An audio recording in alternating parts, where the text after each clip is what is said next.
Hi, thank you so much for tuning back into another reaction video. My name is Chris. My name is Sam. And we are Offset Era. Woohoo! All right, we're bringing back to you aespa. The first reaction video we did to aespa went through the roof. Yeah, so I was checked through all of your comments, and one that stuck out the most was the song called Armageddon. Right, it's a music video. It has 115 million views in just 8 months. Holy crap. Oh. It looks like a kind of a music video, sort of very video-y looking video. Cinematic. Yes.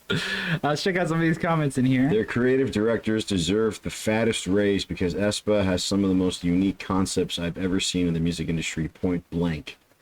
The visuals are even more insane. Yes, they are. aespa really never disappoints. Iconic. aespa is the first and only idol group in the history to ever win Ultimate Rookie Grand Slam, Gown Chart Music Awards, and Soul Music Awards. The way their last comeback was Drama, their best song, and now they just topped Drama. They're getting better and better. This is probably aespa's most sophisticated video yet. The layers, the composition, and editing are insane.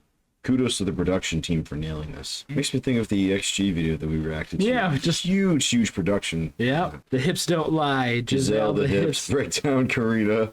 Damn, aespa. Love that different color, aespa. All right, you got me conscious. They're curious now. Let's jump into this. Consciously curious? Yes. Curiously conscious? Let's jump in. Let's jump in. And for anyone jumping in with us for the very first time, welcome to the channel. Welcome indeed. We're on our second video from aespa. If you guys want us to continue on this little rabbit hole, make sure you comment on this video, go to our community tab, or become a Patreon subscriber for prioritized suggestions. But if you're not new, you know what time it is. You know what time it is. It's time for the glorious, the epic Show. It's gonna get more ridiculous. Here we go. aespa Armageddon. We don't really know what to expect. I think it was more hip-hop oriented last time, just from my word I remember. Let's find out. Let's check it out. Here we go. Armageddon. Oh! This is not going good for that lady already. Uh-oh. Nice piercing in the septum, though. That's cool. Or whatever this is called. Armageddon. Armageddon. Really, like, blown out synth. Whoa. It's a very subdued, like, synth, like a very flat synth, and very stripped back, almost to the point where you actually have to turn it up to hear that synth tone. A little bit. I wonder if, like, in a subwoofer, it's picking up these. I mean, we just don't have the frequency response that needs to hear that. It sounds like it probably would rumble a car.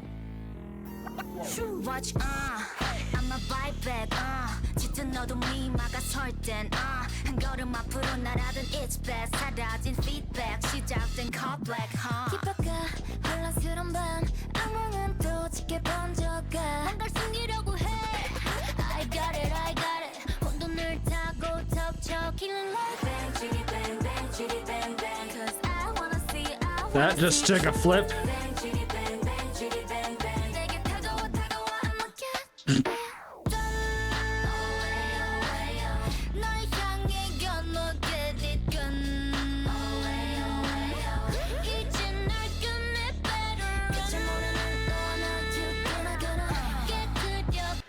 I'm a sucker for the piercings. I miss my piercings. I used to have the one through here.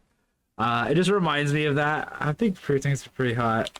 It's cool. This is cool. I'm more of a tattoo. I like piercings. They're so annoying to deal with. If you ever had a piercing, you know what I'm talking about. Anyway, song is really like blown out synth sounding to me, but there's really like an odd choice for the chorus or whatever that chorus hooky part was, where it just went to something totally different.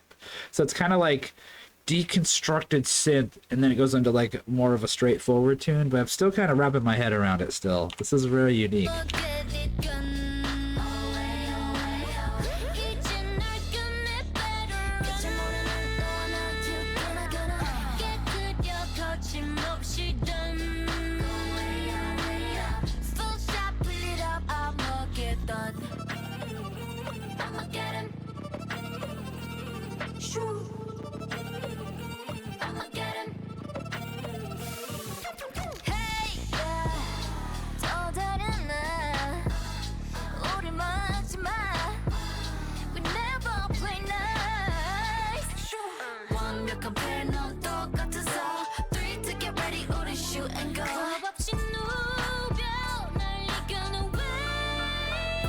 There's piano there out of nowhere.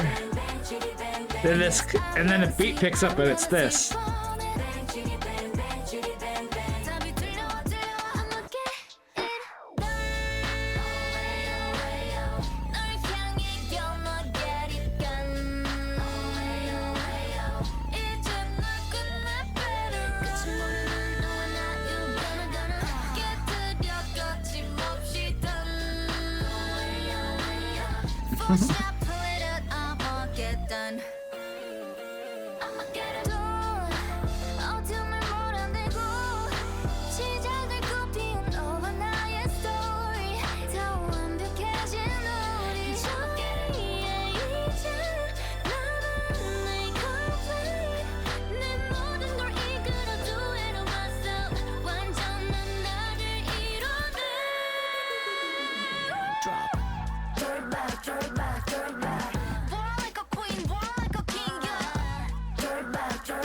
Like kind of a old school hip hop beat right there.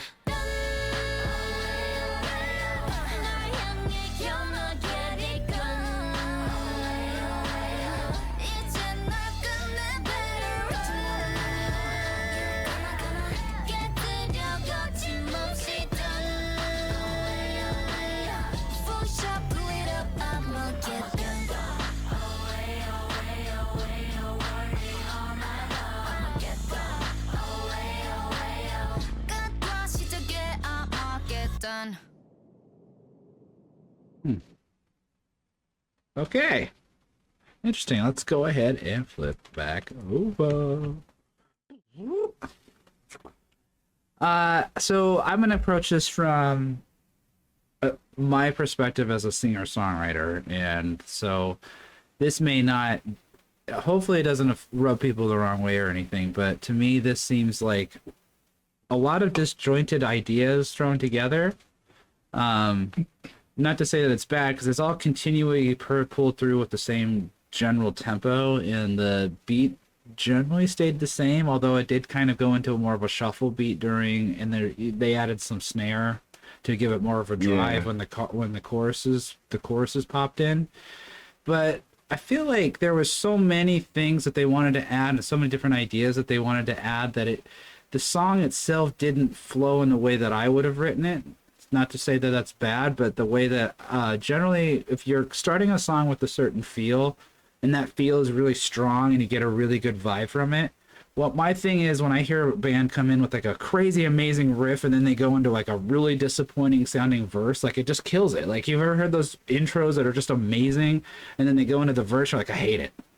Yeah. There's so many songs I've heard like that. I'm not saying that it's like that, but what I'm hearing is like they have one solid idea, one stripped down thing, then it flips into like a chorus thing that's kind of almost totally different, even though it may be in the same key. The feel is so drastically different, and in the direction that they take with the cadence and the vocals is so it's a little different. Helter Skelter. Yeah, so to me it's like they threw all these things and then like there's each as the song, and this was what 3 minutes, but it didn't feel like 3 minutes because they had so many different sections, and I don't know, I feel like there could have been more cohesiveness through the whole thing, even though that there was generally the same kind of like key and like synth style, but the vocal, like I almost feel like the key may have changed to like a major, and then they went back to minor in the vocal and like in the verses and stuff. Now we're really getting up. It's really weird. So I don't know. I don't know what to think of it. I think I'd have to listen to it again to really understand it, because generally when you talk about pop music in general, it's very easy to digest. But then again, this isn't really, I don't think. Well, then again, this isn't Western pop. Right. This is K-pop. K-pop is just right out there. Expect the unexpected. You know, there was a lot of unexpected elements in this song. Yeah.